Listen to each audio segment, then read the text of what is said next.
Hi, this is Kerby Anderson. You know, each day we take on the tough issues and provide a biblical perspective to them. The topics we cover are wide-ranging: apologetics, theology, prophecy, creation and evolution, intelligent design, marriage, family, child-rearing, the millennial generation, trends in society, politics, economics, business, religious liberty, the Constitution, public policy, foreign policy, military policy, tensions in the Middle East, abortion, homosexuality, pornography, sexual ethics, media, technology, history, and America's godly heritage. We talk about anything that affects your faith, your family, or your freedom. So don't go anywhere, because Point of View starts right now.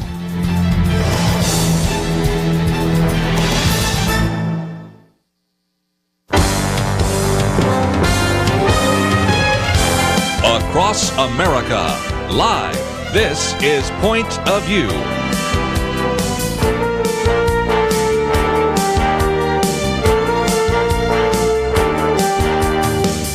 And now, Kerby Anderson. Thank you for joining me today here on Point of View. We're going to talk about the presidential debates last night, and I say debates because there was a first and a second, and we'll talk about both of those as well. They tended to be extremely popular with the American people. Last night, at least 16% of the American households had their TV sets tuned into that. Fox News usually gets 1 or 2% of the households. Even in some of the best and highest rated Republican primary debates in the past, sometimes maybe 5%. The best the Democrats ever did, and that's when you had Hillary Clinton running against Barack Obama a number of years ago in 2008, they had 10%. So this may be the most watched debate, that at least primary debate, that we've ever seen before. And so a lot of you probably had a chance to see it, and that's going to be something that we will give you an opportunity to talk about. But as well, we're going to be talking with various guests throughout the 2 hours today to give you some perspective. First of all, in studio, good friend of this ministry, Alan West. He is the CEO of the National Center for Public Policy Analysis, NCPA, and in the past has served in the military, a distinguished 22-year career in the U.S. Army. Also, of course, was a member of Congress representing the 22nd District. And a lot of people probably think, Alan West, you should have been on the stage, but it's maybe one of these individuals on the stage will pick you for a cabinet post. We'll see how that plays out. But thanks for being with us. God's will, and it's great to be with you, Kerby, and your intern, Abby. Well, when I introduce Abby, Abby Bailey is with us. She is a student at DBU, Dallas Baptist University. She has been an intern, and a little bit later in the program, we're going to be doing an interview with her about an article that she wrote in Outlook. But Abby, thank you for joining us today. Thank you for having me, Kerby. We are going to also, a little bit later, hear from Gary Bauer. Debbie Georgatos, who oftentimes joins us around the round table, was there last night, so we'll get some behind the scenes. But I guess what we want to do is just get right into it, and then, of course, open up the phones for your comments. And Alan West, you had a chance to see 7 and then 10. Yeah. First of all, I like the comment by Marco Rubio, and that is, look at all these individuals. We were able to find a lot of good candidates. The Democrats couldn't even find one. So he's had a nice laugh line on that. But 17 individuals, and I was impressed with most of them, weren't you? Yes, it's without a doubt a very diverse, a very talented, capable field.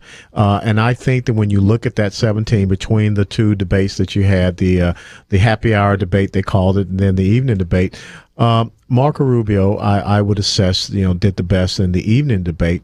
But when I sit back and look at the entire day, I think Carly Fiorina really won the day. And you have seen a lot of people talk about her. When she went into this, and we talked about this off air, her name recognition was not that high, but now she has become almost a household name, and I think she will continue to build upon that. And she was just very sharp, and I had the opportunity to meet her and talk with her back early in the year in February during CPAC, and then also I saw her recent speech she gave at the Reagan Library. It was just absolutely fantastic, and I think that we could be looking at potentially America's first Margaret Thatcher. We certainly will see. Our listeners in California right now have to be rolling their eyes. You don't know who Carly Fiorina is because, of course, she ran for the United States Senate, but she's being introduced to the rest of the world. And I've shared with you off air, but I'll share on air as well. I was emailing to an elected official who did not know who she was. My wife at one point said, who's Carly Fiorina? So, I mean, she's sort of being introduced to a lot of individuals. And certainly, as many people have already said, she brings a wealth of experience from having been CEO of Hewlett-Packard. but also she has said, and I think it may be true, that apart from maybe Hillary Clinton, there's nobody that knows world leaders better than she does because of the unique set of circumstances she has, and considers a friendship and on a first name basis with Benjamin Netanyahu and some other things. So brings a lot to the table. So she we'll is see. one of the few, probably one of the only ones in the GOP selection that has sat down across the table from Vladimir Putin. Yes. And I think that's very important. So she does bring that. And look, I think that one of the things we have to understand, people evolve, people grow. I know that she ran for Senate out there in California. I know that she had Hewlett Packard, but I think she's a very impressive person. Abby, you probably saw some of these. Any initial comments, especially because you represent a demographic that a lot of them are trying to reach, and that is the millennial generation. Your thoughts? Absolutely. Well, like Marco Rubio said, there are so many great candidates, and I feel like we have someone that pretty much everyone can relate to on some level. And someone who stuck out to me as a millennial was Ted Cruz, because he kept saying, I will do what I say I will do. And I think with millennials, there's a lot of distrust in politics. And a lot of millennials will just pull out of being active because they don't trust the people in charge. And there's just with the media these days, it's hard to know what's true and what's not. And so I think Ted going over and over again saying, I will do what I say and I will be a commander in chief that you can trust. I know that grabbed my attention as a millennial, and I'm sure a lot of others as well. It is interesting because that brings me to one of the points I'm going to make more than once, I suspect, today, and that is lots of times people see in these debates what they want to see. You know, the inkblot tests are called Rorschach tests. Everybody sees something different. Here's a good example. Bobby Eberle at GOP USA, when he rated all of the debate, he really concluded, as you did, that Ted Cruz was the best. Then I pick up the Wall Street Journal, and I'm reading all the way through it, and at the end I'm thinking, was Ted Cruz on the stage? Because they mention all 9 other candidates, and Ted Cruz does not even get mentioned in the Wall Street Journal editorial. Obviously, they don't like him. I understand that. But not to have even said anything about him when they went out of their way to at least try to find something to say about Ben Carson and something to say about Mike Huckabee, I thought it just illustrates again, Alan, that everybody kind of comes to this with a different set of glasses. Everyone has their own prism that they're looking through, and sometimes their prism is a little bit jaded and it's a little bit biased. I mean, you're already seeing some of that out there if you look on in the social media world about how the Fox News moderators handled the entire debate. So, but the most important thing I think that you saw last night was 3 groups of individuals. You saw a group of governors, and even with the group of governors, there's a subcategory of, current sitting governors, recent governors, or kind of long time ago governors. And then you had senators and you had the others, the people that have not been in politics. So I think that, again, coming back to what we discussed, you have the opportunity to really weigh, who do we think has that credibility? And folks are truly turned off by the political elite class. I have 2 daughters, 22 and 18, and that's what they were looking at last night. I just want to know who can I trust to give my vote to, and they will follow through with what they're saying. So when you look at that, I mean, there's without a doubt the Wall Street Journal, some other media outlets, they have people that they would prefer. But I think the American people want something new and fresh. We're going to take a break, and when we come back, I will give you a chance to join the conversation today. Perhaps you felt that there was a very clear winner, or maybe you felt that you learned a little bit more about some of these candidates that you did not know about. And so if you'd like to join us, 1-800-351-1212. Also, along the way, we're going to point you to some various articles and websites. One that I want to point you to at the moment is if you click on that picture of Alan West, that will take you to the National Center for Policy Analysis. It's an organization that I've had such high regard for these years and have sent my support to it and have benefited from their end-of-week reports and all the other resources that they have available. And so, again, you might want to find out more about the ncpa.org. Of course, that'll tell you a little bit more about Alan West as well if you're not familiar with him. We're going to take a break, but when we come back, we'll talk a little bit more about some of the substance in the debate. And then a little bit later, we'll get into some other aspects of the debate and then, of course, give you a chance to express your opinion. It's Point of View. We certainly want to hear your point of view. 1-800-351-1212. We'll be right back.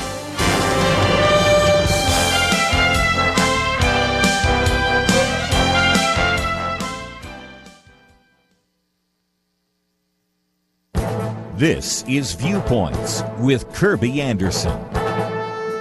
What are the key components of the free enterprise system in America today? Arthur Brooks, in his book, The Battle, describes 5 principles. The first principle is the purpose of free enterprise is human flourishing, not materialism. In this statement, he sets forth the moral case for free enterprise. He argues in one chapter that people flourish when they earn their own success. It's not money per se that's a measure. Instead, it's what Arthur Brooks called earned success. A second principle is that America stands for equality of opportunity, not equality of income. Arthur Brooks has found that non-Americans will tell you that Americans are the most egalitarian people in the world. Most of us believe that we should have similar opportunities, but also believe that we might end up in different places. A third principle is that we seek to stimulate true prosperity, not treat poverty. Arthur Brooks says that nearly every study of impoverished communities around the world show that prosperity, not poverty, is the right focus if we want to lift people out of poverty. A fourth principle is that America can and should be a gift to the world. Here is where we see a split in values. While some Americans see America as exploitative, most Americans believe that our country does more good than harm. And moreover, they believe that the nation has been a force for good in the world. And a final principle is that what truly matters is principle, not political power. Americans reject the pursuit of political power at the exercise of principle. Confidence in politicians in America is now as low as it was during the era of Watergate. You know, Arthur Brooks in his book explains how we can make the case for the free enterprise system, and these are key principles that we need to promote. I'm Kerby Anderson, and that's my point of view.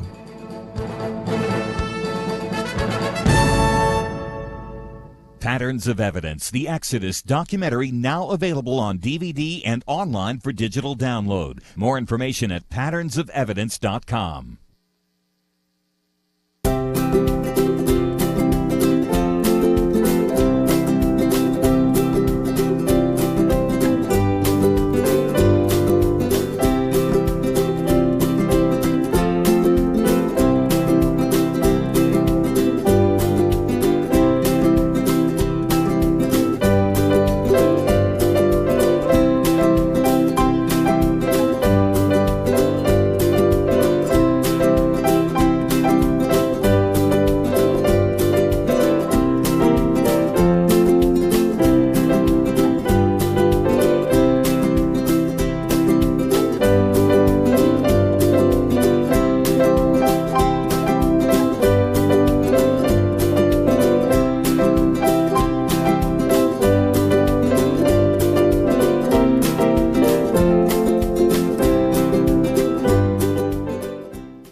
You're listening to Point of View, your listener-supported source for truth. Back once again, if you'd like to join us, 1-800-351-1212. A lot of people calling it a rowdy Republican debate, and we'll certainly get into some of the style in just a few minutes, because certainly even today in the New York Times, Frank Bruni said it was a not so much a debate as an inquisition. The first question to Chris Christie was about a 9-credit downgrade for New Jersey.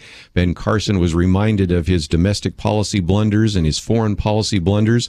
Donald Trump was really pretty much put on the spot about his comments about women and on and on and on. I still think most of those questions were fair questions. You've been in a debate stage. They are fair questions. I said those lots of times, Alan, that these are, as a matter of fact, I said more than once to my wife, that's the question I would have asked. You know? Well, when you are standing up there as a governor, you have those fiscal issues in New Jersey, you have to ask the question, then how can you do this for the United States of America? Or you have to ask the question, if you did not know that the Baltic states were part of NATO and what's going on in Eastern Europe right now, how can you really step in as a foreign policy expert and also the commander in chief? So these are fair questions, and I think that we have to get away from this belief that you're just supposed to play nice and this is a softball. I mean, that's what the other side kind of does. I'm going to be very honest. Yeah. We've got to ask those tough questions because it's better on the first debate for people to be able to refine themselves than for the American people to make a bad decision.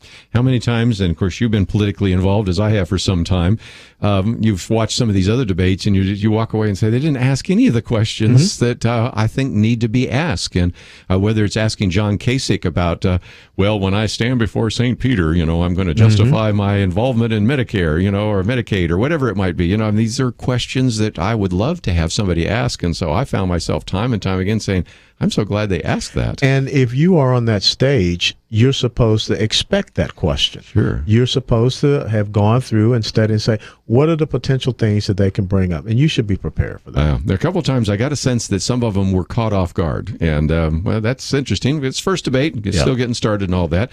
I would be remiss if I didn't ask you a couple of questions. And one of those is the issue Planned Parenthood surfaced in the debate, but it has really been taking place over these last couple of weeks.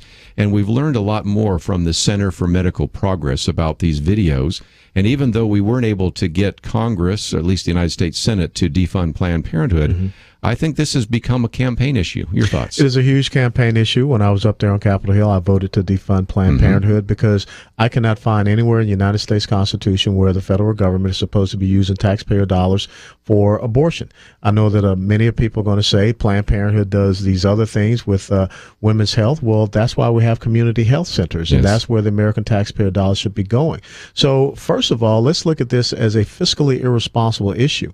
When you have the United States Army about to lose 40,000 active duty soldiers, then tell me, should $550 million go to Planned Parenthood, or should $550 million go to the United States Army? When we have, for the first time since 2007, a carrier battle group that is not going to be able to be replaced on station in the Persian Gulf, then should $550 million go to Planned Parenthood, or $550 million go to the United States Navy for the maintenance and refurbishment and the operations of a carrier battle group? So this is very simple, and that's how people should look at this. Look, when it comes to women's reproductive health, that's cervical cancers, uterine cancers, ovarian cancers, fibroids, breast cancers. I think all of us can agree we need to make sure that that's taken care of. But when I think about those videos, and isn't it funny that now we're attacking the videographer, kind of like what we did in Benghazi? I mean, we went and said it was about a video. We're on the wrong side of a huge cultural issue, because if we believe that it is okay to murder babies and to harvest their parts to be sold, then that says something about the degradation of our society as a whole. I would say so. Well, and you also led to the next question I wanted to ask you. You served on the Armed Services Committee when you were representing the 22nd District in Congress. And last night, there was a lot of back and forth about how we have the smallest Navy and how we need so many more things to project force. And you really had a division there between some that believe that we need to pull back, and I think Rand Paul represents that perhaps the best, and others that are feeling that we have not been able to maintain the military that we need to do, much less be able to project force in a world which is perhaps more dangerous than it's ever been. This world is far more dangerous. When I was first commissioned back in 1982, it was the U.S. and the USSR, and I did missions, along that, the Iron Curtain. And I went to East Berlin, and so I saw the other side. It was very simple then. Now you have a plethora of not just the Soviet Union, but you have Russia, you have China, you have Iran, and you have this thing called global Islamic jihadism. And what are we doing? We have the smallest army since pre-World War II, the smallest Marine Corps since World War I, the smallest Navy since 1917. And let me put this in a numerical comparison. With Ronald Reagan, we had 575 Navy surface warships. Today, we have 283. The goal is to take it down to about 230. We have the smallest and the oldest fleet since we created the modern United States Air Force. I mean, the B-52s, Governor Huckabee talked about how old they are. So that weakness that we are portraying is very enticing. And so when you look at recently what Iran is doing, this UN weapons embargo is supposed to be lifted 5 years from now. Iran is already making deals with Russia for aerial refueling tankers. Iran is making deals with China for new fighter jets. But yet we are, operating with an older fleet for our Air Force. This is unconscionable. And so we cannot have this mentality that we don't recognize that the preeminent responsibility of the federal government is to provide for the common defense, is to protect the United States of America, be there to support our allies. That's a constitutional issue. One of the things that surfaced in the debate, and we've heard it before, is you can't win a war when you can't identify the enemy, when you cannot say radical Islamic terrorist. And you've been saying the same thing for many years. Absolutely right. I mean, you go and read Sun Tzu. That's one of his preeminent maxims, that you have to know yourself, to know your enemy, and know the environment. And in countless amounts of battles, you'll always be victorious. But if you just know yourself and not know the enemy, for every battle that you win, you will lose a battle. And that's exactly where we are. If you don't identify who your enemy is, then how can you understand their strategy? How can you understand their ideology? How can you understand their goals and objectives? We did not go to fight in World War II against the Blitzkrieg. We did not fight against Japanese kamikaze attacks. We fought against Nazism, fascism, Japanese imperialism. The Cold War is about communism. Those are ideologies. And when you understand those ideologies, then you can come to understand how do you defeat them. You know, one of the things we used to defeat communism was economic strength and power. We don't have that same economic strength and power today. And so I think that when you have a very dismissive administration, you just recently had the Secretary of Homeland Security at the Aspen Institute say that you can't say Islamic terrorism because that's offensive to the Muslim community. Well, is it Baptist terrorism? Is it Presbyterian terrorism? I mean, is it Mennonite terrorism? If you're not willing to do that, then guess what? You're going to have more instances of what we just saw recently in Chattanooga.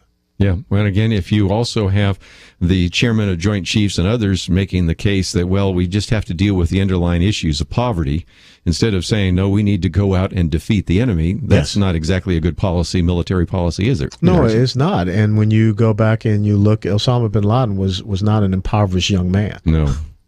So it's a good point. Yeah. Just before we run out of time, I wanted to have you talk about some of the resources at the National Center for Policy Analysis, because you're always so great to come on the program. And before you head off to some of the other activities you'll be doing today, talk about some of the resources that some of these people that are looking for information might be able to find. We are a 32-year-old conservative free market think tank. Health savings accounts, Roth IRAs, some of the things that have come from National Center for Policy Analysis, NCPA. We look at tax, entitlement, pension policy, healthcare, education, energy, and national security. And it is not just about us having a conversation with other think tanks. We want to be able to educate and inform the American citizenry so that they can make better decisions about the future and the legacy of this republic.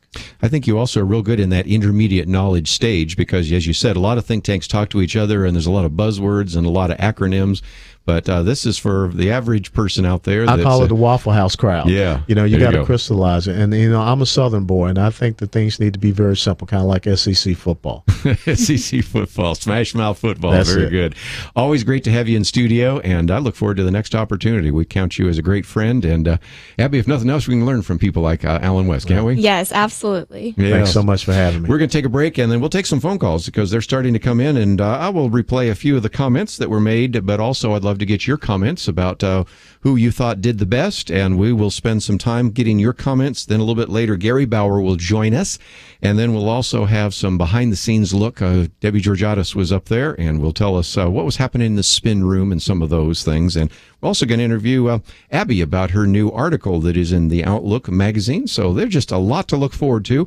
And if you would like to figure out what we might be able to address, that number is 1-800-351-1212. And I'm going to keep Alan West for just another minute because I noticed one of our callers wants to talk to you. So is that okay? Can I keep you just for another few minutes? Stay. Okay, Yeah, we'll keep absolutely. him here for just a minute then. But then we'll move on to some of the other calls as well. 1-800-351-1212. We'll come back for just a minute with Alan West before we let him head off. And then we will take some more phone calls as we talk about that presidential debate last night. We'll be right back. From PureFlix, the creators of God's Not Dead, comes Do You Believe on DVD and Blu-ray. 12 unique lives, 12 different stories. One path will bring them all together. So you believe in Jesus? Do You Believe? Mira Sorvino, Sean Astin, Alexa Penavega. Do You Believe on DVD and Blu-ray. Available now. Supporters of abortion are on the run. Several states have pulled their funding from Planned Parenthood, and this is the time to take advantage of the momentum and keep hammering away at the culture of death. Visit pointofview.net. Click on the action alert for the Pain-Capable Unborn Child Protection Act. Video after video has shown the nation and the world what abortion really is.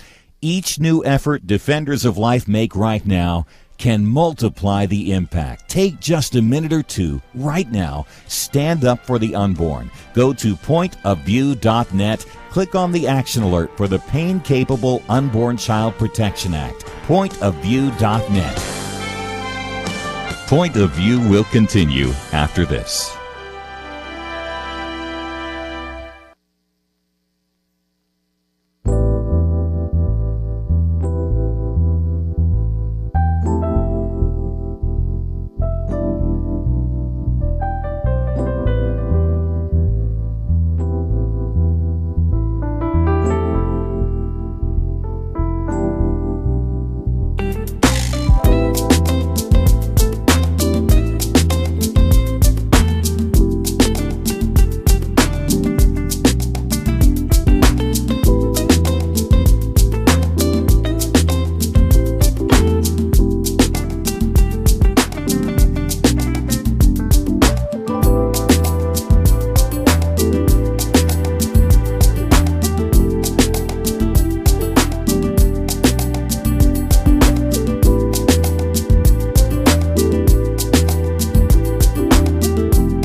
You are listening to Point of View.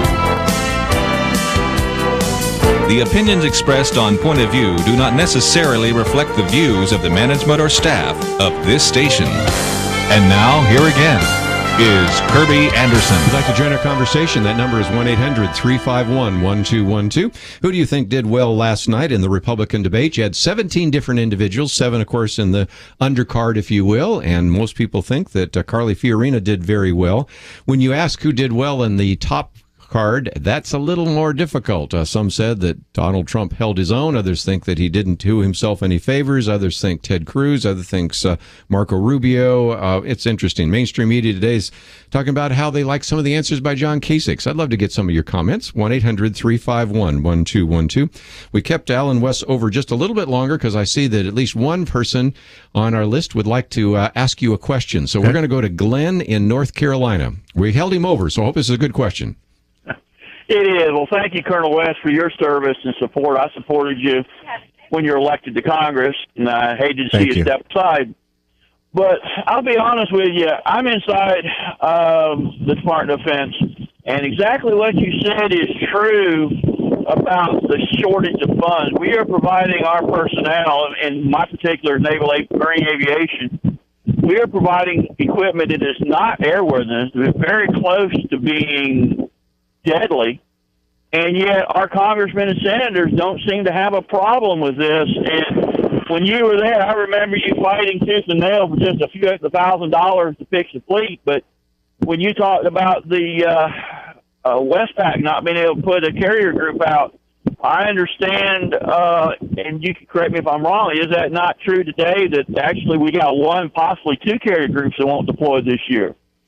Well, I don't know about the second one. I know about the CENTCOM area for responsibility there. We don't have the carrier to backfill it, and so I'll go back and look about what's going on in the Pacific Command area of responsibility. But I do have big concerns because if we're not getting the right type of aircraft maintenance repair parts, especially, you're going to see more aircraft incidents and crashes and things of this nature. I remember being an artillery officer. If you had one of your howitzers that went down, you just pretty much took all the parts. It became a hangar queen. You took all the parts off that to keep the other howitzers going, and that was during the Clinton administration. So when you look at the 17 that we have lined up, and definitely the 10 on the prime stage, we need to have some individuals that have had military service and background to understand these key nuances and to be able to talk in specifics, not just generalities and platitudes about what we need to do with our military. And also, I was kind of upset, Kerby, because they did not talk about veterans and veterans health care That's what I was going to get until into. the very last. Yeah. And it was kind of like a side thought. Yeah. We got to do better. Glenn, I appreciate your question as well. Any others?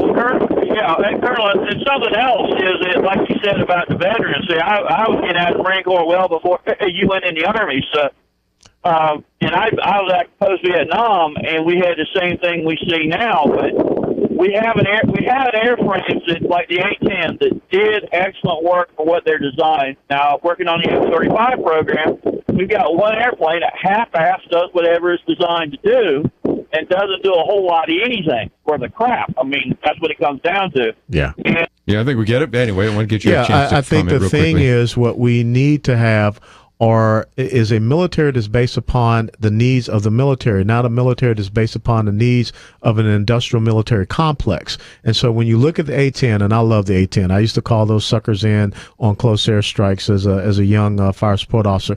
There are service life improvements that we can make to that platform. It's perfect for fighting against the global Islamic jihadists that we have out there. But there are some people that are pushing for, certain weapons platforms because they have plants and facilities and factories in folks' districts, and that should not be the focus for our military. Let me see if Rich had a quick question for you from Kansas. I'll keep you in for one more question real quick. Rich, go for it. Rich, are you there?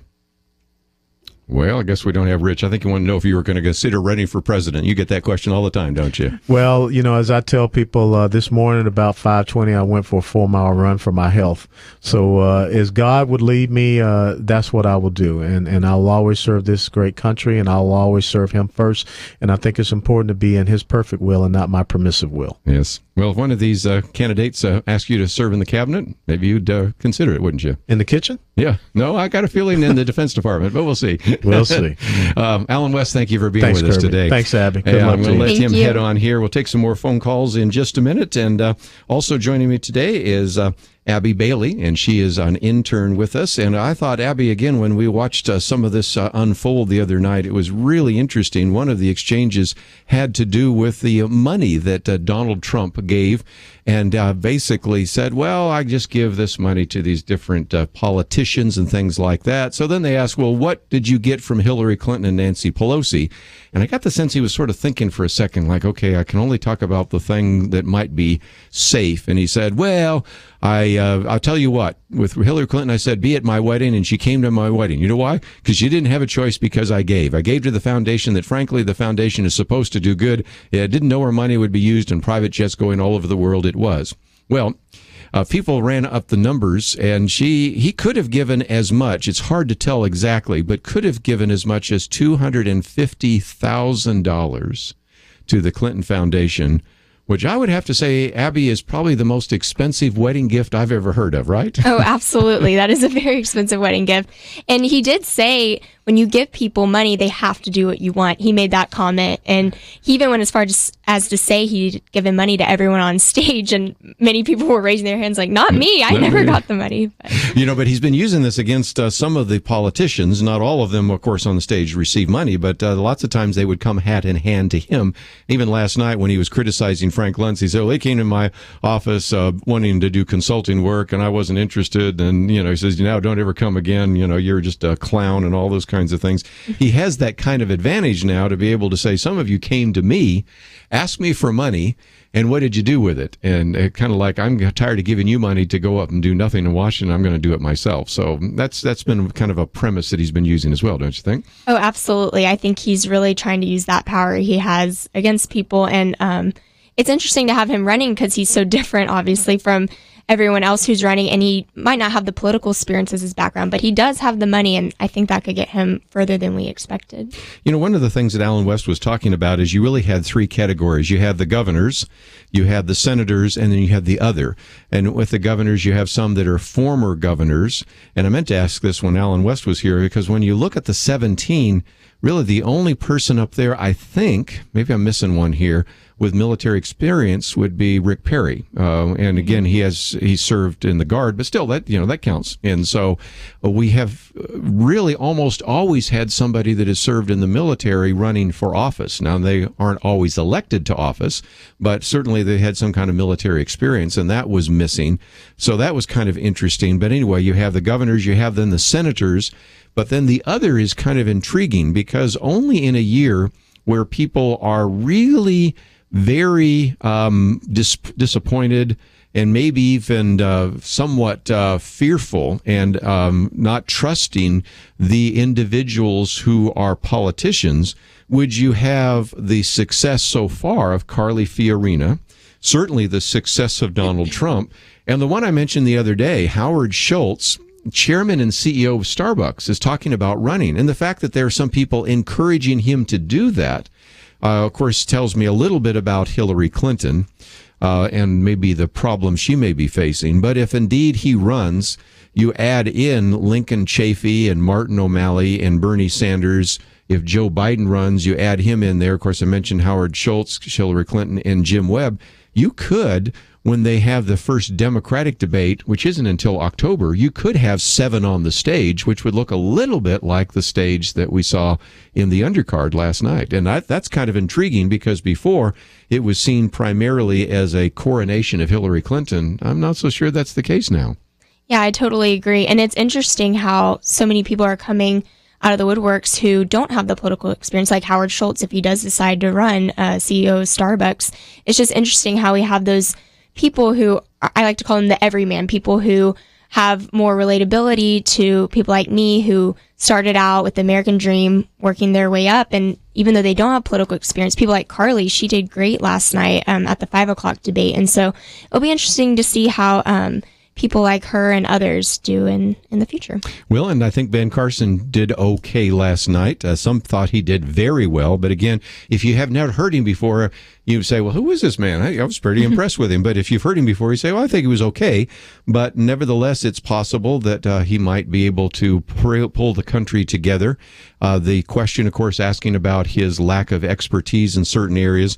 But he did have some of the best lines of the night because he said, everybody's talking about I'm the only one who saw, well, I'm the only one that is separated conjoined twins. I'm the only one that's operated a child inside the womb. I'm the only one that removed half a brain. However, if you go to Washington, D.C., you think that somebody might have beat me there in the first place. So he had some of the best line and certainly one of the better ones of the night. So he is one more individual that does not have political experience. Some individuals think that's a plus. Well, let's open up the phones again, give you a chance to ask your question, make your comment. Do you think political experience is a plus or a negative? We'd love to hear from you. We'll be back right after this.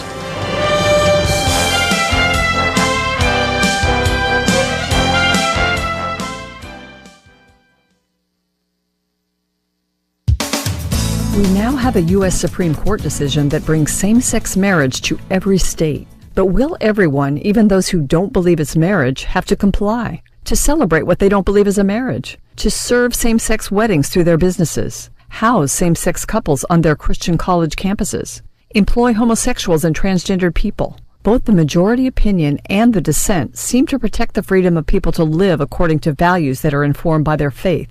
But we're going to have to claim these rights, pass laws to uphold them, and defend them in court. There's a strong and well-funded movement to deny religious Americans and institutions any exemptions from this redefinition of marriage and the elevation of homosexual and transgendered behavior that flows from it. Tim Sweeney is a leader in making and securing grants to causes important to the gay and lesbian advocacy community. He told a group of business leaders gathered at the recent Out and Equal Workplace Advocates Executive Forum of a coordinated plan to curtail all political efforts to protect religious freedom for Americans who don't support and affirm same-sex marriage. Mr. Sweeney solicited help from these executives in shutting down the political battle to protect religious freedom. He will, he says, accomplish this feat within 3 years. A lot of money is being raised for this cause. The Catholic News Agency examined public grant listings and tax forms and found that several foundations and funds have poured millions of dollars into efforts to make sure there are no religious exemptions to the new same-sex marriage regime.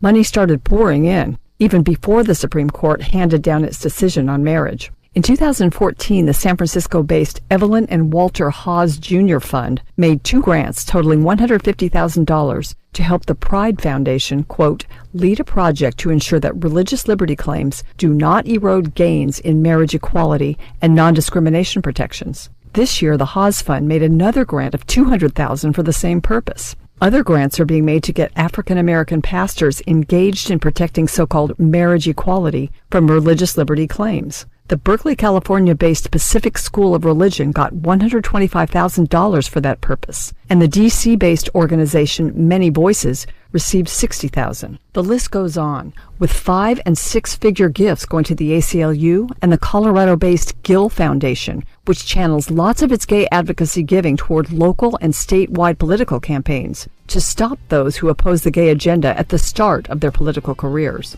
The Massachusetts-based Proteus Fund has dedicated $825,000 to support litigation against what it describes as the undermining of full marriage. The Ford and Argus Foundations have pledged over $3 million to oppose religious exemptions and other protections for religious freedom. Believing saint, gird your loins. The progressive left welcomes this funding to attack freedom. For Point of View, I'm Penna Dexter.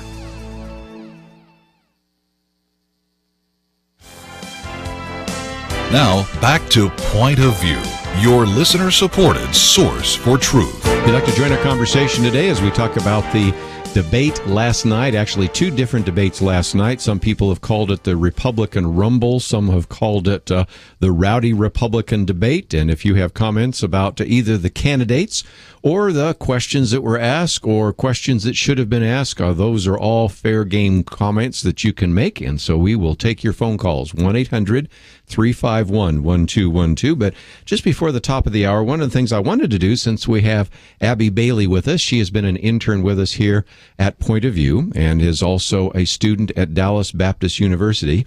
We always ask our interns to write an article for our Outlook magazine, and you have this article here on Free for the Taking on the subject of education. Now, I was kind of struck last night. Education did come up in large part because I think, again, a very fair question is to ask Jeb Bush, Governor Jeb Bush, who has supported Common Cause, what about this? I was not thrilled with his answer. We can get to that a little bit later. But this article that you've written about is one that is kind of front and center right now to attract the millennial generation, your generation, and that is that President Obama has put forward what he calls America's College Promise. And that is the opportunity, as I understand it, to give 2 years of free community college. What did you find out? Why did he say that? What did he talk about? And what exactly is the program? Well, in the State of the Union this past January, President Obama put forth this program idea, and he wants the first 2 years of community college to be free to anyone who's willing to work for it. And he wants this to happen so that people can be competitive in the workforce. And he puts forth the point that grades kindergarten through 12th grade are already offered free through the public education system. So why is community college any different? And he really focuses on getting more people to start community college, but I don't think he puts forth enough ideas to get people to finish community college. And so there's some questionable aspects in that. You know, and again, the argument that, well, we go from K through 12 and we pay for that. Well, true, but we don't have students coming from other parts of the world to come and take high school classes. We have people from all sorts of parts of the world coming to take classes here in college and community college. But for just some of our listeners out there, maybe that right now they're saying, oh, I'd love to get free community college. What would be the qualifications for a student to actually get free community college education? Well, he puts forth some bare minimum requirements, and the first one is the student must be enrolled part-time at least, which full-time is 12 hours typically per semester, and so part-time is only going to be 2 or 3 classes each semester for the student. And then also President Obama has the student maintain a minimum requirement of a 2.5 GPA, which is actually only a C average. And so if he really wants this to happen in order for students to be competitive in the job market later on, is a C average really going to be competitive? I'm not so sure. And so that's a little questionable. And then he also wants the student, if they're a dependent, for their family to make no more than $200,000. And so I think a lot of these requirements need to be raised to make it more competitive, and for students to really have to work hard to earn this and get the satisfaction of still earning their education, even though it's free. It'll be interesting to see how this plays out, because we have Bernie Sanders who wants to make college free as well, and he wants to do it for everybody, which I just think, okay, trying to think this out. First of all, for anybody listening right now, if you've ever heard the phrase, there's no such thing as a free lunch, somebody gets to pay for this, by the way, and those of us that pay taxes are that. But okay, the qualifications we talked about for the students, what are the qualifications for the colleges? So the community colleges are required to have classes that are transferable to a 4-year university, so students can continue their higher education afterwards. And then the community colleges are also required to have promising evidence-based institutional reforms. So that's a little broad. Obama didn't really go into the specifics of what positive institutional reforms could be. And then also, like you said, there's no such thing as a free lunch. And so the states are going to be picking up 25% of the tab. And then the other 75% will be picked up by the federal government. And so in the end, we will be paying for it through our taxes. It's been moved over from the students individually paying it to all of us paying for it. Well, and again, let's remind our listeners out there that if the state pays for it, well, you pay for that with your property tax or your state income tax or your sales tax, whatever your state might have. If we say the federal government's paying for it, well, basically, you're paying for that with your federal income tax. And as one of the individuals last night talked about, and I think it was Rand Paul, we're borrowing money from China so that we can send money to nations that don't love us.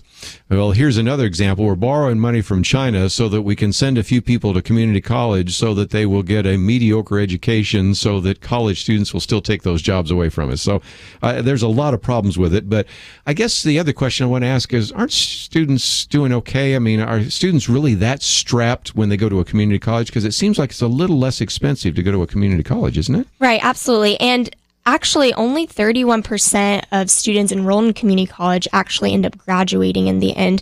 And so this is definitely a problem. I just don't know if this is the right approach to fixing it, because in California, that's where you can get the cheapest community college. Some students pay as little as $1,500 for the entire year. And many of these students qualify for Pell Grants as well. And so it's virtually free. And so I looked into that information, and only 26% of those students who are basically getting free education in California are even graduating. So if less than half of those students who are getting a very cheap education or graduating, maybe the problem isn't always tied with financial difficulties. Maybe it's on the quality of the education or the preparedness of the student. Yes. Well, just before we get back to the presidential debates, one more question kind of comes to mind. Isn't this maybe a bad idea, not only just from a financial point of view, but after all, if I have something that's free, I tend not to value it as much if I have to pay for it. What are your thoughts? Exactly. And we have to look at it as, do we want more starters, students starting community college, or do we want more finishers? And I think that if anyone and everyone could essentially get this free community college, it's going to strip the value of education. And, our country's founded on hard work. And I think if you're not really having to work hard for it, you're not going to appreciate it. And it's just going to strip that value that it has. I think so. Well, this is in the newest issue of Outlook. It came out in August. And you have the first article there by Abby Bailey, Free for the Taking.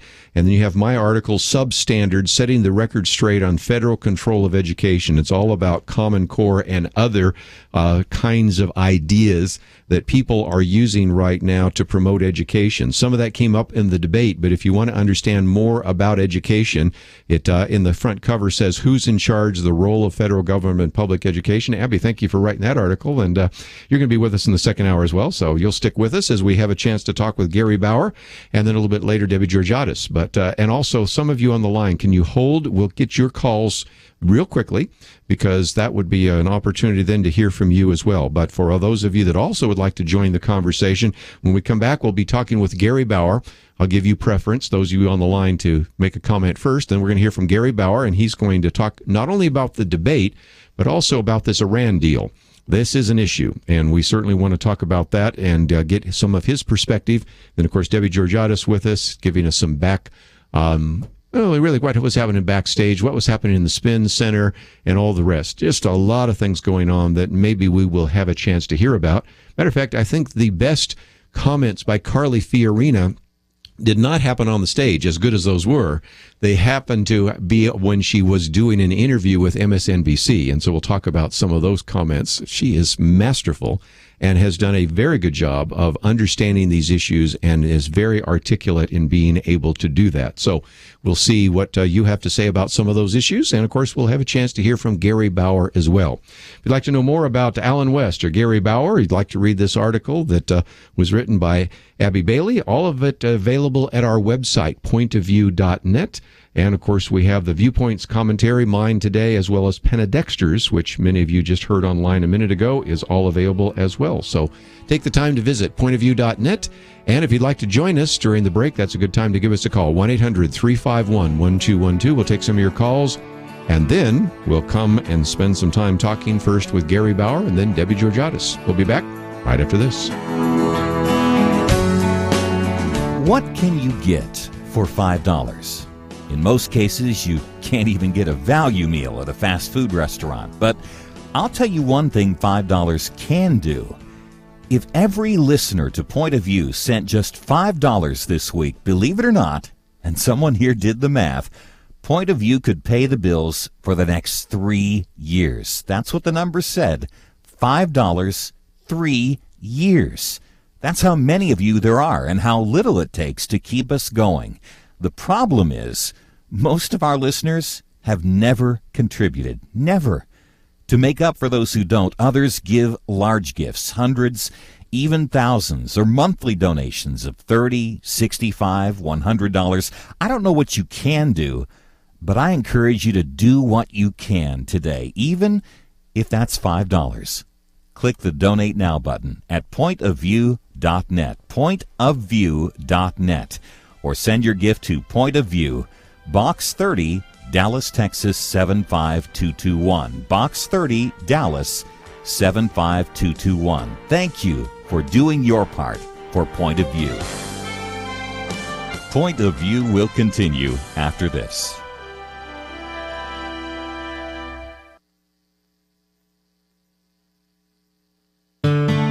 I just thank God for y'all. I listen to you every day, truly. I wanted to thank y'all for everything you do each day to inform Christian families and our community about the things we can do, and just the way you're so informative. I listen to you daily and love you guys and appreciate you so much.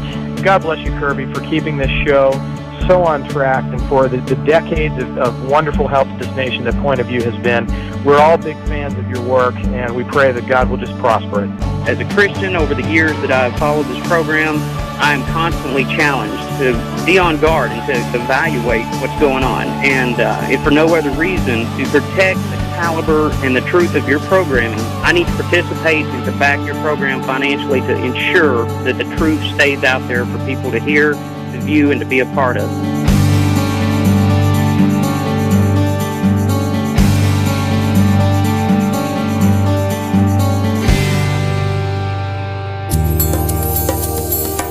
This is Point of View Radio.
Hi, this is Kerby Anderson. You know, each day we take on the tough issues and provide a biblical perspective to them. The topics we cover are wide-ranging: apologetics, theology, prophecy, creation and evolution, intelligent design, marriage, family, child-rearing, the millennial generation, trends in society, politics, economics, business, religious liberty, the Constitution, public policy, foreign policy, military policy, tensions in the Middle East, abortion, homosexuality, pornography, sexual ethics, media, technology, history, and America's godly heritage. We talk about anything that affects your faith, your family, or your freedom. So don't go anywhere, because Point of View continues right now.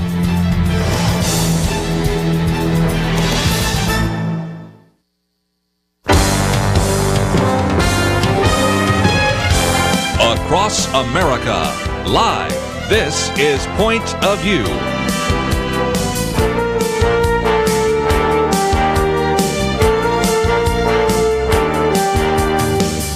And now, Kerby Anderson. Second hour, if you'd like to join our conversation, 1-800-351-1212. Looking at the Republican debates last night.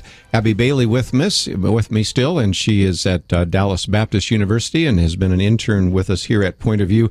Gary Bauer will join us in just a minute, but let's take some more phone calls. We'll go to California, KYCC. Nathan, what would you like to add to the conversation? Oh, so much. Thank you for having me. My wife was a public school teacher, went to work for a charter school. We are firm believers in voucher system. And I saw Ben Carson in an interesting interview on Fox this last week talking about the fact that, you know, we push our kids into college and we pay these large tuitions to colleges that indoctrinate into liberalism, the thoughts, you know, that they shove on our children. And how little in history book, he said there were like less than 2 paragraphs on George Washington, but there was so much on slavery and all of the wrongs and the things wrong that we have done in our history. And rather than the greatness of America, you know, God-fearing, God-blessed country, going that route. And I just hate, I discuss this with my wife all the time, sending our kids to an indoctrination camp, basically a college here in California, when they could go through a tech school like I did. I'm a respiratory therapist, went through a 2-year program, spent 20 years as a therapist, and didn't get any indoctrination. But he made a great point in saying that, and wish more would have been said about voucher last night. Sure. Nathan, I appreciate your comment, and what a great lead-in to Gary Bauer. One of the first times I think a lot of people on the national scene first knew who Gary Bauer was is when he was testifying at that time in Congress about what was in some of the textbooks. Of course, Gary Bauer since then served as the chief domestic policy advisor for Ronald Reagan. Also, of course, was the president of Family Research Council, and also now is the president of American Values. You can see his weekly column in Human Events. And Gary Bauer, always a delight to have you on the program with us. Thank you, Kerby. Always great to be with you. You got a great memory. That you're absolutely right. That was the controversy over what was in our textbooks. Ended up being one of the first stories that caused me, for better or worse, to be noticed by the public. Yes, I remember some of the heat you took then, but it prepared you for being the chief domestic policy advisor and then being with Family Research Council, of course, now with American Values.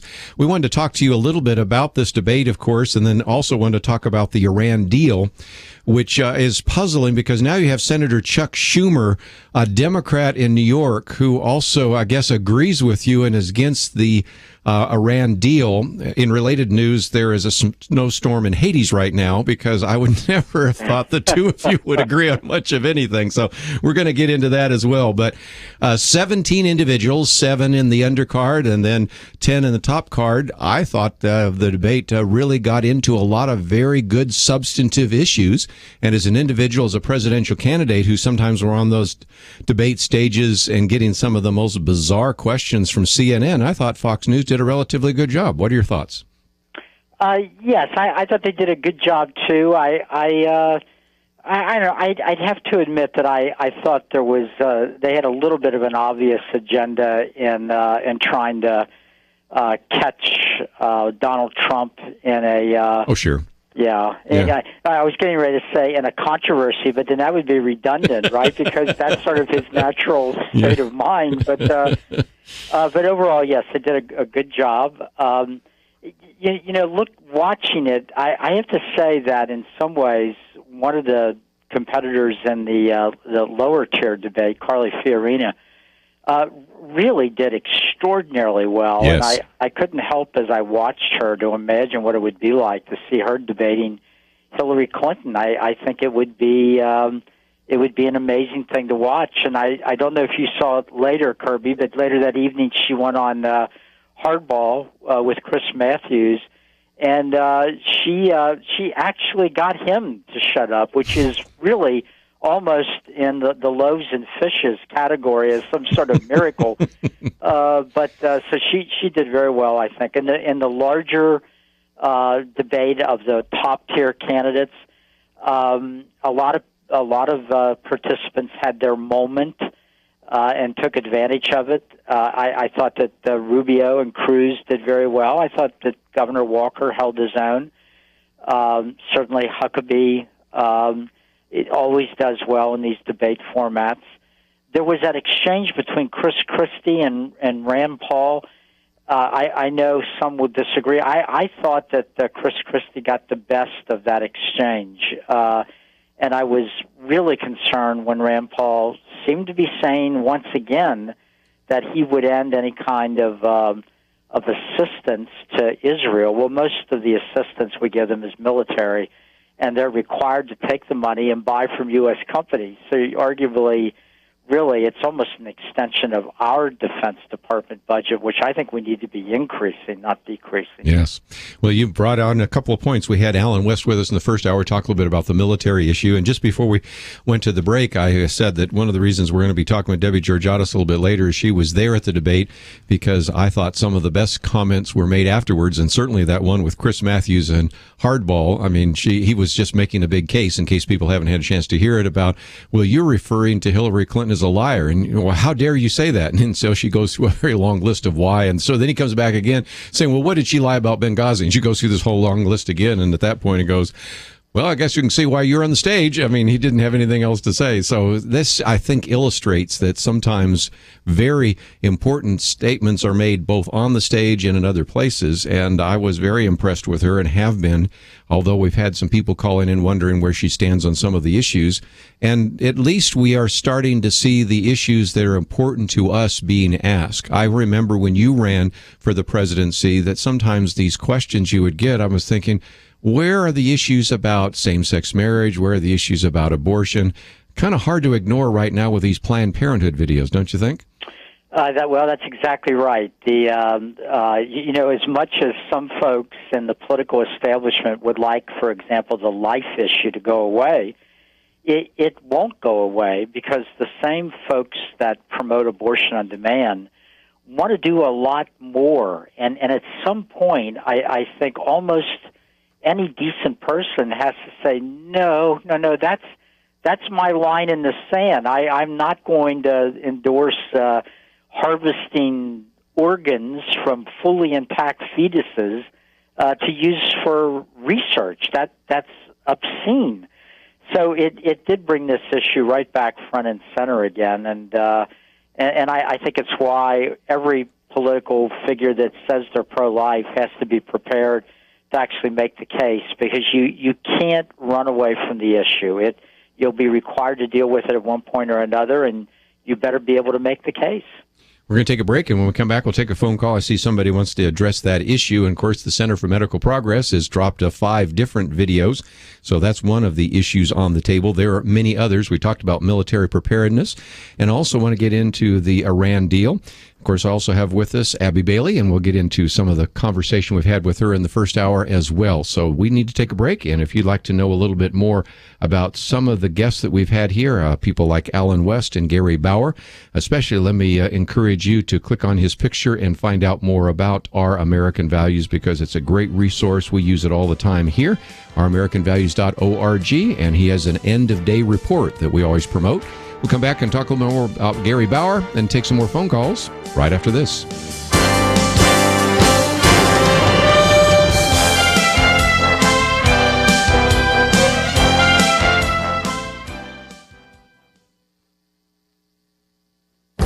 This is Viewpoints with Kerby Anderson. What are the key components of the free enterprise system in America today? Arthur Brooks, in his book, The Battle, describes 5 principles. The first principle is the purpose of free enterprise is human flourishing, not materialism. In this statement, he sets forth the moral case for free enterprise. He argues in one chapter that people flourish when they earn their own success. It's not money per se that's a measure. Instead, it's what Arthur Brooks called earned success. A second principle is that America stands for equality of opportunity, not equality of income. Arthur Brooks has found that non-Americans will tell you that Americans are the most egalitarian people in the world. Most of us believe that we should have similar opportunities, but also believe that we might end up in different places. A third principle is that we seek to stimulate true prosperity, not treat poverty. Arthur Brooks says that nearly every study of impoverished communities around the world show that prosperity, not poverty, is the right focus if we want to lift people out of poverty. A fourth principle is that America can and should be a gift to the world. Here is where we see a split in values. While some Americans see America as exploitative, most Americans believe that our country does more good than harm. And moreover, they believe that the nation has been a force for good in the world. And a final principle is that what truly matters is principle, not political power. Americans reject the pursuit of political power at the exercise of principle. Confidence in politicians in America is now as low as it was during the era of Watergate. You know, Arthur Brooks in his book explains how we can make the case for the free enterprise system, and these are key principles that we need to promote. I'm Kerby Anderson, and that's my point of view.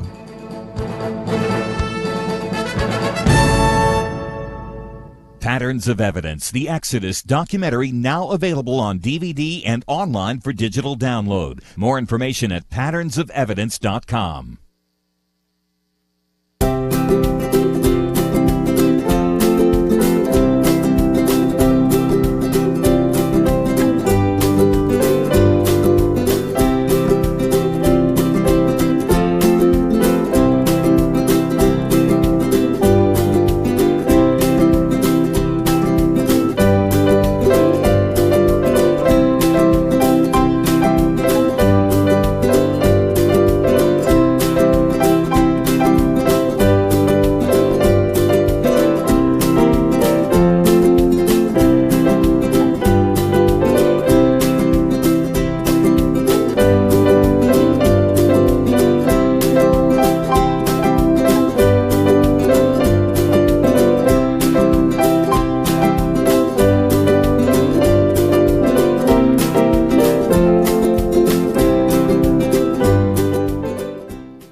You're listening to Point of View, your listener-supported source for truth. Back once again, we'll take some phone calls in just a minute. 1-800-351-1212. Abby Bailey in studio with us. She's been an intern with us at Point of View.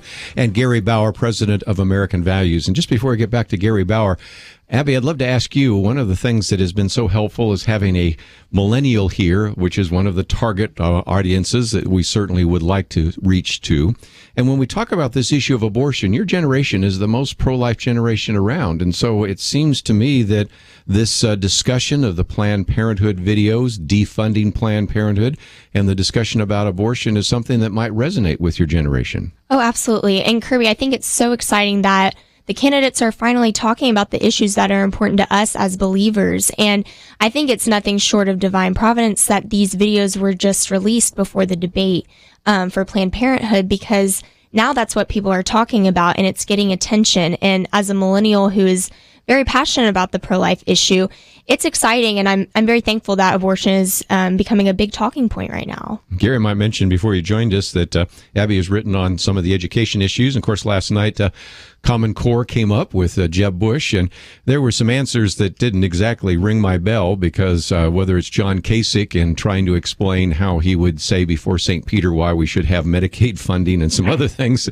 there were a few times when I shook my head and said, I don't think you answered the question very well. But overall, I would have to say that most of these candidates I could feel good about. I have my preferences, as you do as well, but it reminds me of the Marco Rubio comment. Look at all these qualified candidates we have up here, and the Democrats don't have one.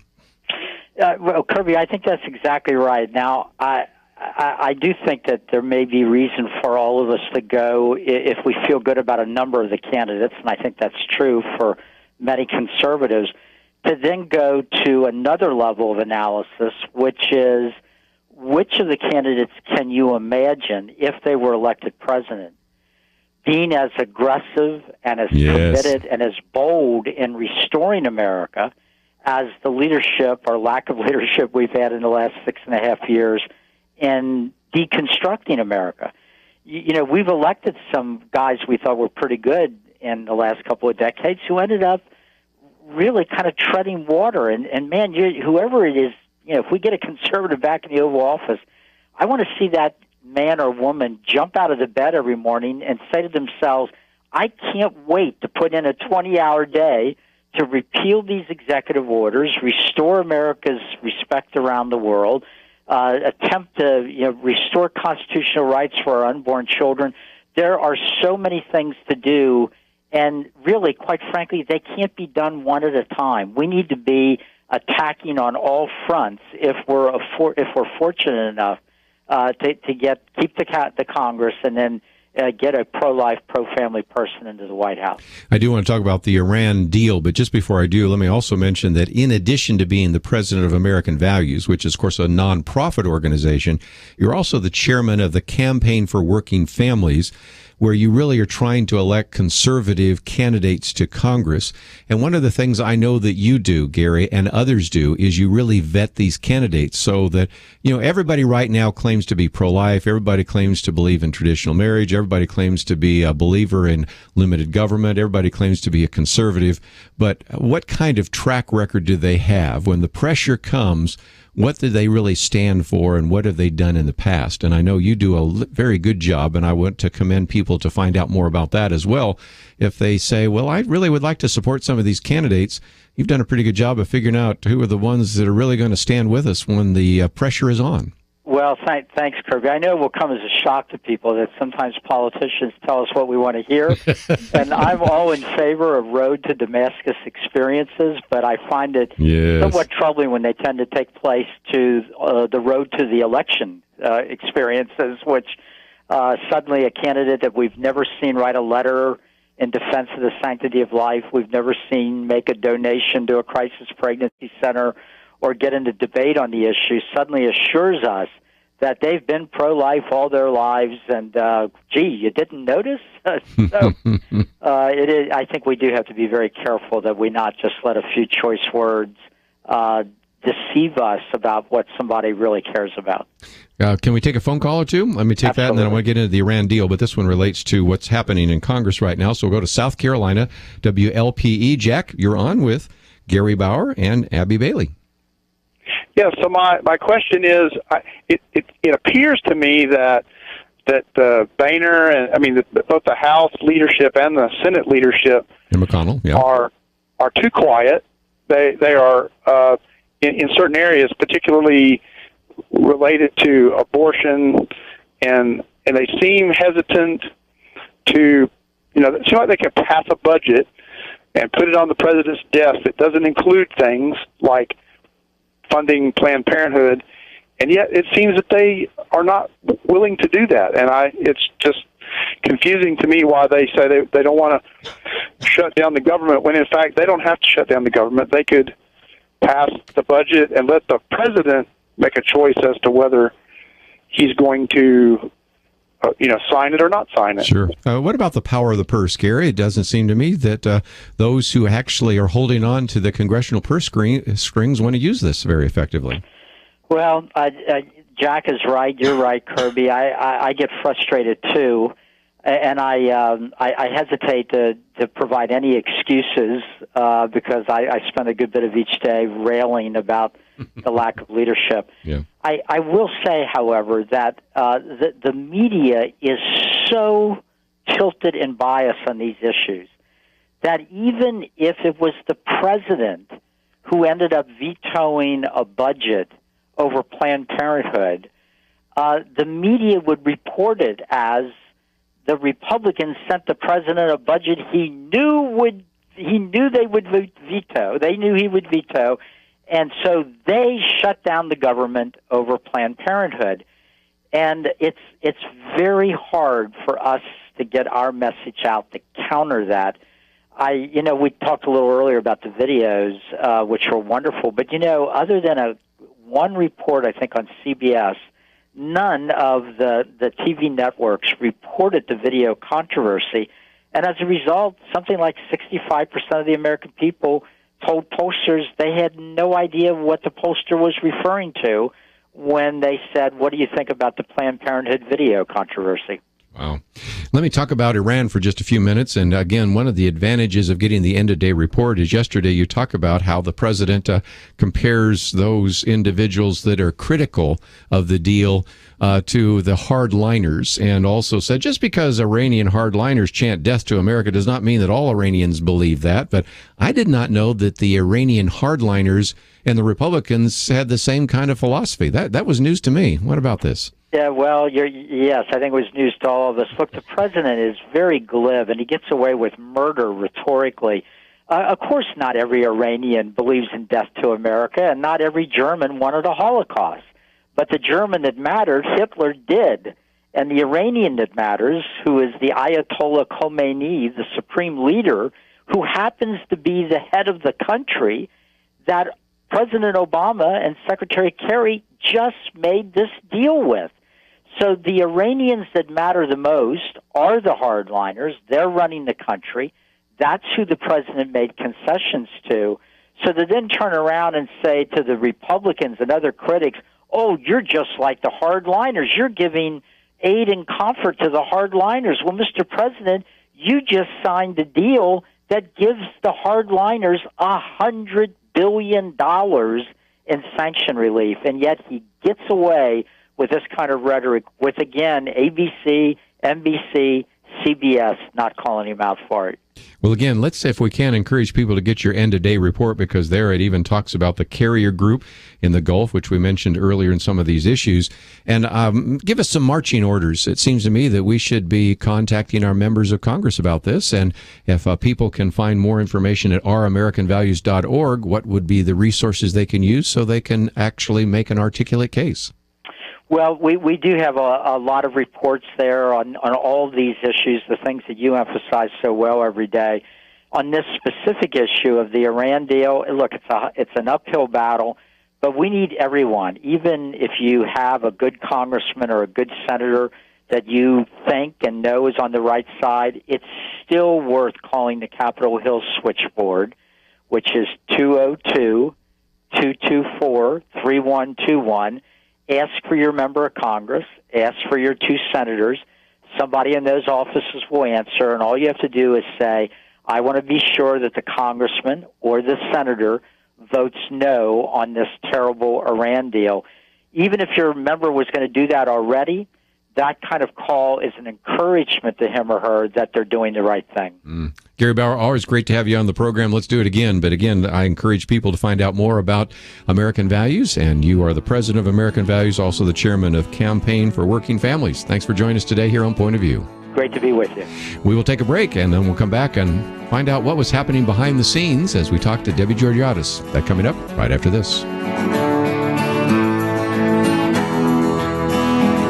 From Pure Flix, the creators of God's Not Dead, comes Do You Believe on DVD and Blu-ray. 12 unique lives, 12 different stories. One path will bring them all together. So you believe in Jesus? Do You Believe? Mira Sorvino, Sean Astin, Alexa Penavega. Do You Believe on DVD and Blu-ray. Available now. Supporters of abortion are on the run. Several states have pulled their funding from Planned Parenthood, and this is the time to take advantage of the momentum and keep hammering away at the culture of death. Visit pointofview.net. Click on the action alert for the Pain-Capable Unborn Child Protection Act. Video after video has shown the nation and the world what abortion really is. Each new effort defenders of life make right now can multiply the impact. Take just a minute or two right now. Stand up for the unborn. Go to pointofview.net. Click on the action alert for the Pain-Capable Unborn Child Protection Act. Pointofview.net. Point of View will continue after this.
listening to Point of View. The opinions expressed on Point of View do not necessarily reflect the views of the management or staff of this station. And now, here again is Kerby Anderson. Final half hour. If you'd like to join us, 1-800-351-1212. I'll keep an open line here. We have talked about more than just the debate, and if that is something that you feel like we've exhausted, there are certainly other issues. One of those is the Planned Parenthood videos, something that we have been paying attention to as well. And I mentioned just a few minutes ago that when we were looking, for example, at GOP USA Bobby Eberle, it was striking because he really kind of rated Ted Cruz first, and then Scott Walker, then Chris Christie, then Mike Huckabee, and worked his way down the list, which I thought was very interesting. But then when you go to the Wall Street Journal, as we pointed out a minute ago, Abby, we didn't even get a mention of Ted Cruz. And I'm trying to see where he said something about Walker. I go, one prominent candidate who didn't do well was Scott Walker. So here, the Wall Street Journal didn't even mention Ted Cruz and put probably Scott Walker near the bottom of the list. And then you go to the GOP USA, and those were the ones on the top of the list. So as I've said before, there's a little bit of where this is almost like an ink blot test. People see in the debate what they're looking for. And you had your favorites too, didn't you? Yes, absolutely. And I think everyone comes into the debate with a favorite or two or three, since we have so many candidates. But and they kind of see what they want to see. But I mean, I've already mentioned Cruz, and Marco Rubio stood out to me as well.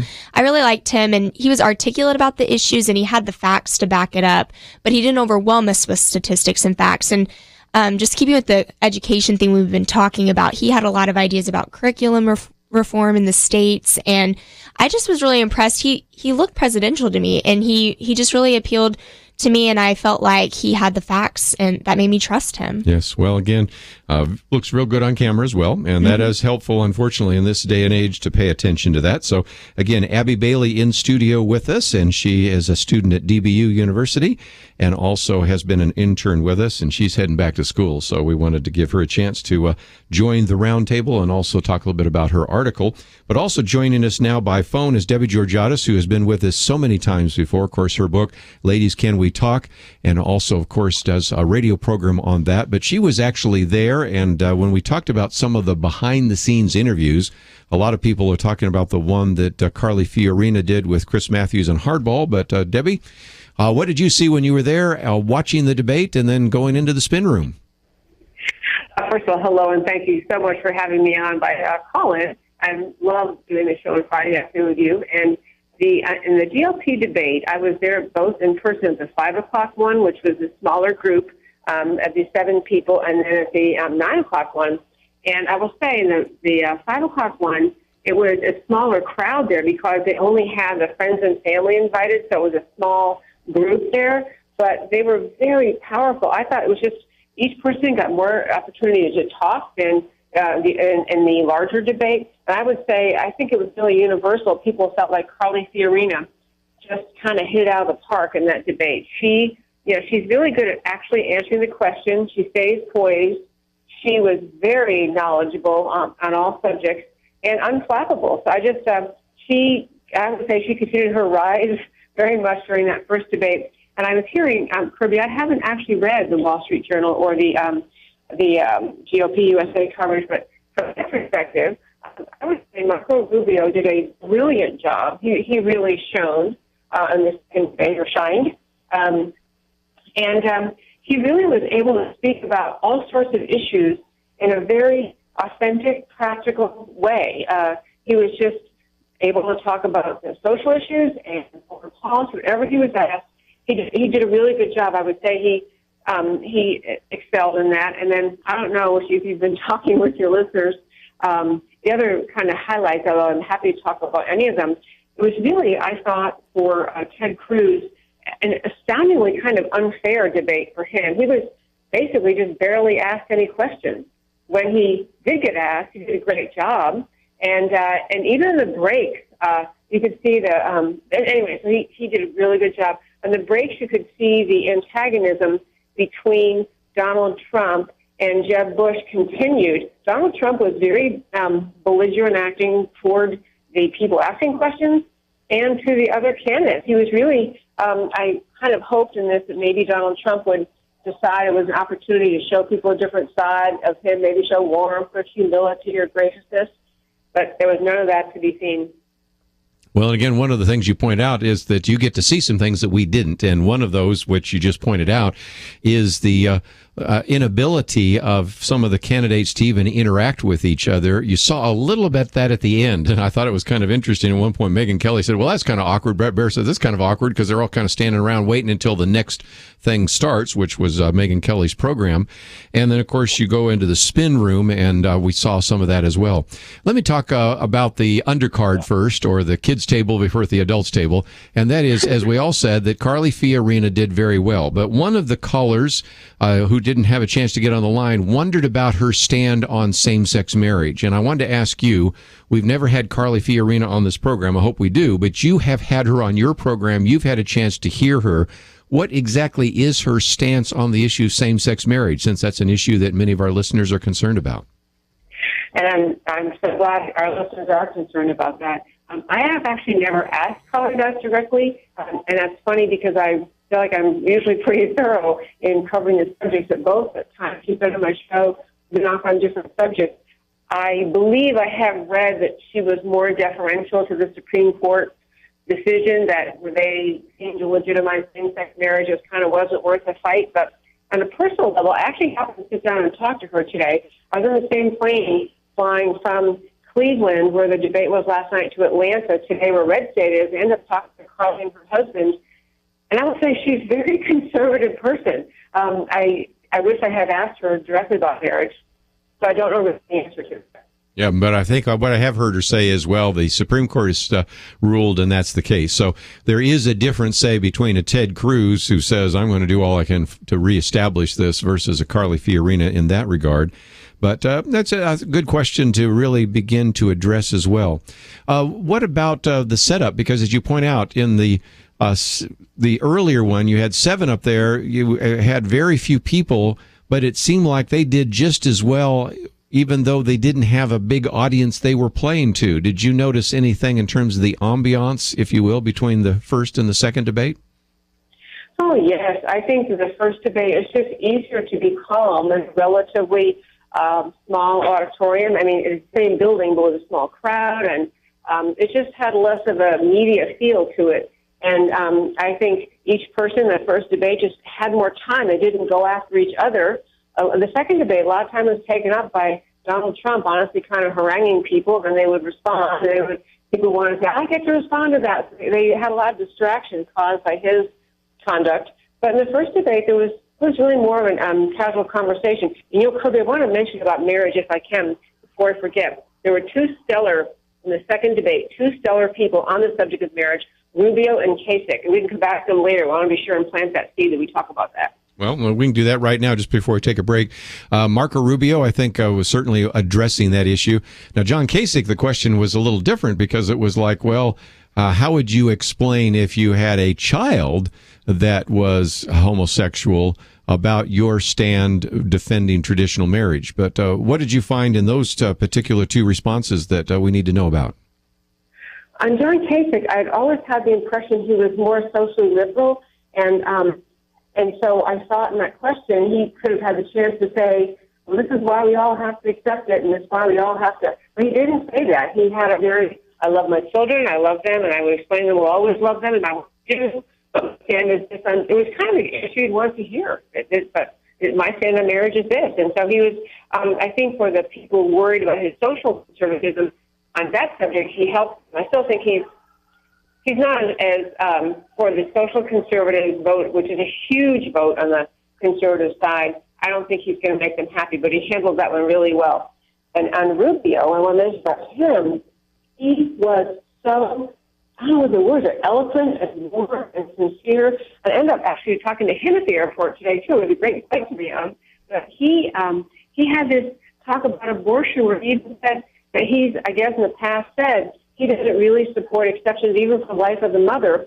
And when he was asked, I said, well, it isn't, I can't exactly say that, but I think there are oftentimes, it's not really such a stark choice that as the left makes it sound, that there's that if it's the life of the mother or not, that there are other ways you can protect the mother's life without aborting the child. Remember that some of the individuals that we've had on the program before, one of them even wrote a book, Why Can't We Save Them Both? In other words, even dismissing the idea that you even need an exception for the life of the mother. So I thought that was kind of interesting. We need to take a break, and we'll come back and go around the round table one more time. We have Abby Bailey with us, as well as Debbie Georgatos. And if nothing else, Debbie, you need to talk to those people you've been talking to and ask them to be on the program here. You've been talking with everybody from Marco Rubio to Carly Fiorina. We need to get them on the program so some of our listeners can hear them. So we'll take a break and come back with more right after this.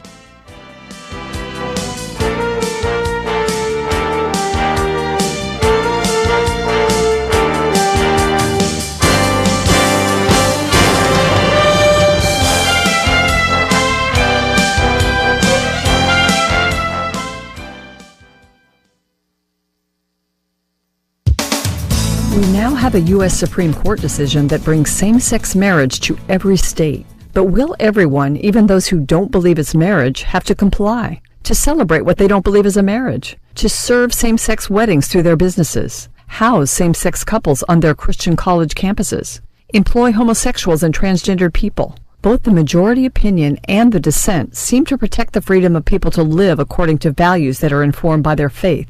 But we're going to have to claim these rights, pass laws to uphold them, and defend them in court. There's a strong and well-funded movement to deny religious Americans and institutions any exemptions from this redefinition of marriage and the elevation of homosexual and transgendered behavior that flows from it. Tim Sweeney is a leader in making and securing grants to causes important to the gay and lesbian advocacy community. He told a group of business leaders gathered at the recent Out and Equal Workplace Advocates Executive Forum of a coordinated plan to curtail all political efforts to protect religious freedom for Americans who don't support and affirm same-sex marriage. Mr. Sweeney solicited help from these executives in shutting down the political battle to protect religious freedom. He will, he says, accomplish this feat within 3 years. A lot of money is being raised for this cause. The Catholic News Agency examined public grant listings and tax forms and found that several foundations and funds have poured millions of dollars into efforts to make sure there are no religious exemptions to the new same-sex marriage regime.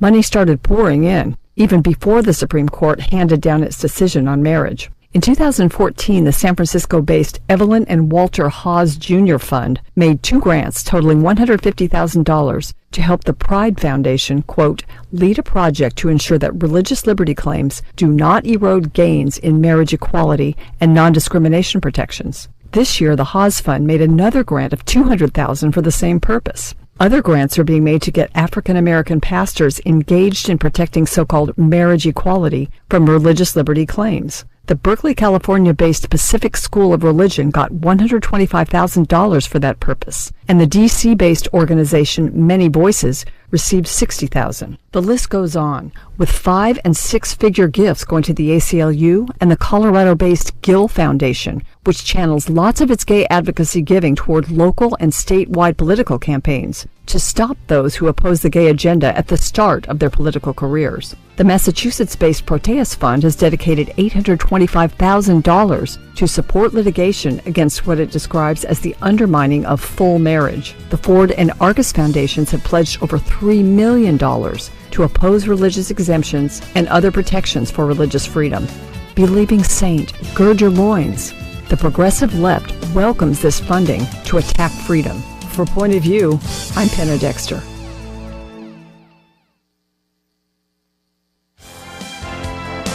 Now, back to Point of View, your listener-supported source for truth. Back for a few more minutes. If you'd like to join us, 1-800-351-1212. Abby Bailey in studio with us today, Debbie Georgatos. And let's go to a phone call. We'll go to Kentucky. Rhonda, thank you for calling today. Hi. Yes, what would you like to share? Well, my granddaughter had been married in a heterosexual marriage, and she left her husband after they had 2 children, and he wouldn't work, and she got into a gay relationship with another woman. When she told me, I simply told her, okay, I don't approve, and you know I don't approve. However, I still love you. I'm not going to judge you because that's not my job. That's God's job. I said, I am going to pray for both of you. I think that's a good answer. It's kind of what John Kasich gave as an answer a little bit. And that's what you were talking about just a minute ago, Debbie, wasn't it? Yes, absolutely. There's no reason for any Christian to express hatred or really even anger. It's just, I think it's a situation in need of healing. I think Christians should love each other and respect their right to live life differently, but not ever challenge or change our own values, our own understanding of the Scriptures.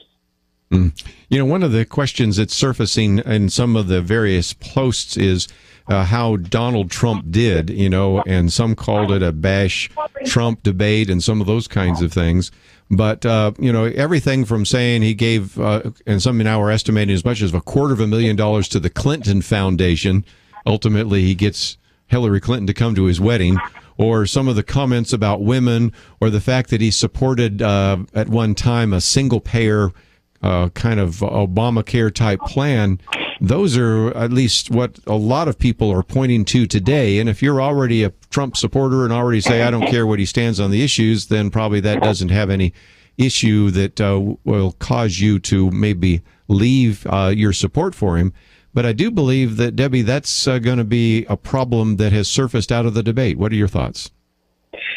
I would agree. I think a lot of people initially in this campaign cycle were excited by Donald Trump because he was sounding bold, unafraid. He was not politically correct. He was unfiltered. And he said things perhaps in too brash or coarse a way, but things that people want to have said. They're tired of the border, lack of security, and millions pouring in. We don't know who lives here. So he says, and the danger that creates for American society as well as cost. And people have walked around throwing on eggshells and can hardly talk about issues. And so they found Donald Trump's boldness and never apologizing kind of refreshing. However, I think last night, I really think, and I hope, honestly, is a turning point because it wasn't just bold for the good purpose to get a clear point out or to stand strong on an issue. He was bold just to be rude, just to be confrontational. He was, and one thing, if you are concerned about having liberal leadership in our country continue, he was at the very first question were asked, would anyone in this group raise your hand if you would not, if you would not allow, if you're not the nominee, do you agree to support the nominee? Raise your hand if you wouldn't. And he raised his hand to say, basically, yeah, I would run third party if I don't win. And I think that should cause people concern. I think it should. Abby, what about this? I mean, you were watching this maybe with a fresh set of eyes. You're younger, and so maybe you haven't seen as many debates as us oldsters around here. But your thoughts about Donald Trump, because I think there were people attracted to him because he had this take no prisoners kind of mindset, and he was brash and he was bold and not politically correct. And that in the introduction phase of a campaign is important. But now as we start getting into the issues part of the campaign, people saying, well, yeah, there's not a lot of there. There's not a lot of substance, and there's certainly a lot of brash and confrontation. What were your reactions? I absolutely agree with what Debbie was saying about how he was just trying to be rude for the sake of being rude. And I think a lot of times he goes for the shock value, and it works. People are absolutely fixated on what will Trump say next. And, it's interesting because a lot of millennials are drawn to him, and I think it's just because he is blunt and he does say what he believes, no apology, and it's really attracting a lot of attention. I think it'll be interesting to see if that carries through and if he continues to do well in the polls. But one of the things we've said about the millennials is that you are a generation that has grown up always being sold something. You've grown up with television. You've grown up with computers. You've grown up with space ads. You've grown up with all sorts of things. So you can almost detect better than any generation when somebody's trying to manipulate you, when somebody's trying to sell you. So there is a sense in which a Ted Cruz or a Donald Trump, and I see these as different personalities, but nevertheless appeal to your generation because you're saying, finally, somebody's just going to tell the truth and not all this sugar-coating kind of diplomatic kind of talk that causes a lot of you millennials just roll your eyes and say, I'm just getting out of this. Exactly. And with both Trump and Cruz, we hear what they believe, simple, not a lot of words surrounding it, just exactly what they believe, and they promise to do what they'll say. And I think whether you're a Cruz fan or a Trump fan, you are attracted to that honesty. Just before we let you go, Debbie, I would love to get your predictions. My guess is that if in these next debates they still use polls, and they probably will, that certainly I see that probably what's going to happen is Carly Fiorina rises. I suspect that maybe Rand Paul, maybe John Kasich drop, maybe Rick Perry rises, but I'd love to get your comments on what you think might happen over the next couple of weeks. I think Donald Trump will go down the polls, but I'm afraid he'll still be, at this point, a leader in the polls. I think he'll go down, and that will help everybody else. I think of the 5 o'clock debaters, Carly Fiorina is the most likely to rise. She was just spectacular, and I think people will like it. They have a women candidate. The weaker ones in the 9 o'clock, the people currently higher in the polls. I think John Kasich, even though he did a better job than a lot of people thought, I don't think he's probably heading anywhere. He may drop down. I actually thought that Rand Paul was surprisingly a poor debate performance. He physically looked pasty and kind of weak, but he was confrontational, and he sounded kind of whiny. So I think he's one that may go down. I think Ted Cruz is going to stay in, but not really because they let him answer any questions. I think he'll stay in the top tier because he has so much grassroots support behind him. Yes. Well, again, appreciate you giving us some time today, giving us a little bit of a sense of what's been happening, and let's get you back to Dallas, and we'll get you back in the studio. So thank you for joining us today. Thank you for having me, Kerby. Let me just mention that this is going to be our goodbye to Abby, because you are going to go back to school, but I'm hoping we'll have a chance to see you in the future. But again, there is an article that you have written in the latest Outlook magazine, so people can follow you there. And I just appreciate you taking the time to join us in studio today. Well, thank you so much, Kerby, for the opportunity. It's been great being here. Has it been a good internship? We haven't beat you up too bad, have we? Not too bad. Yeah, that's good. Well, again, I would encourage young people out there that say, I'd like to learn a little bit more, like to hang around some of us. She can give you a testimony about how it's been helpful to her. And we certainly have appreciated the various interns we've had over the years. We always give them a chance to write an article in Outlook and also to join us on air. But a lot of what you've been doing is on the other side of that glass, engineering the board and taking phone calls. You took a lot of phone calls yesterday. Yes, sir, I did. Sure did and videos and the rest. So lots that we have covered there as well. Just about out of time. We're coming to a weekend, so this would be an opportunity for you to enjoy the weekend. But just before you do, don't forget we have the Viewpoint section, and you have both my commentary today as well as the weekly commentary by Penna Dexter, and she's out, but she'll be with us next week covering some of the programs. We have some of the information about Planned Parenthood. And of course, if you wanted to know more about some of the guests that we've talked about today, Alan West and Gary Bauer and Debbie Georgatos, we have all of that at the website pointofview.net. So take the time to visit the website. If you'd like to go back and listen to any of the broadcasts we've done in the past, you can listen to the podcast or the live cast, and that's all available as well. I want to thank Andrew and Catherine and Chris for their help behind the scenes. Abby, thank you for joining me in studio. Have a great weekend. We'll see you back here on Monday.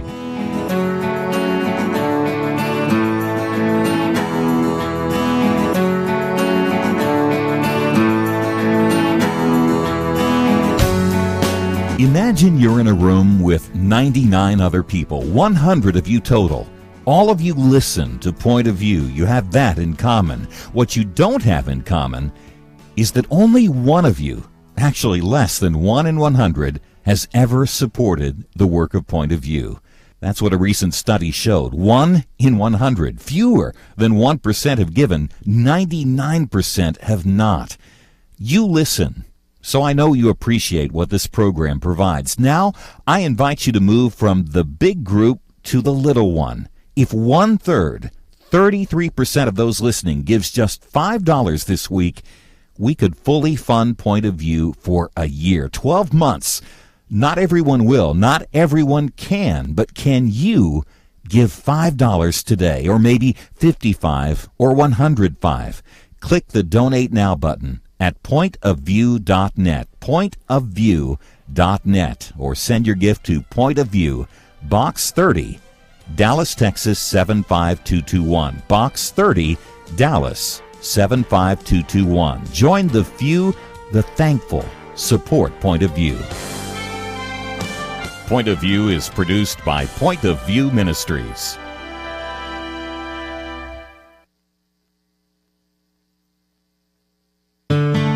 I just thank God for y'all. I listen to you every day, truly. I wanted to thank y'all for everything you do each day to inform Christian families and our community about the things we can do, and just the way you're so informative. I listen to you daily and love you guys and appreciate you so much. God bless you, Kerby, for keeping this show so on track and for the decades of wonderful help to this nation that Point of View has been. We're all big fans of your work, and we pray that God will just prosper it. As a Christian, over the years that I've followed this program, I am constantly challenged to be on guard and to evaluate what's going on. And if for no other reason, to protect the caliber and the truth of your programming, I need to participate and to back your program financially to ensure that the truth stays out there for people to hear, to view, and to be a part of.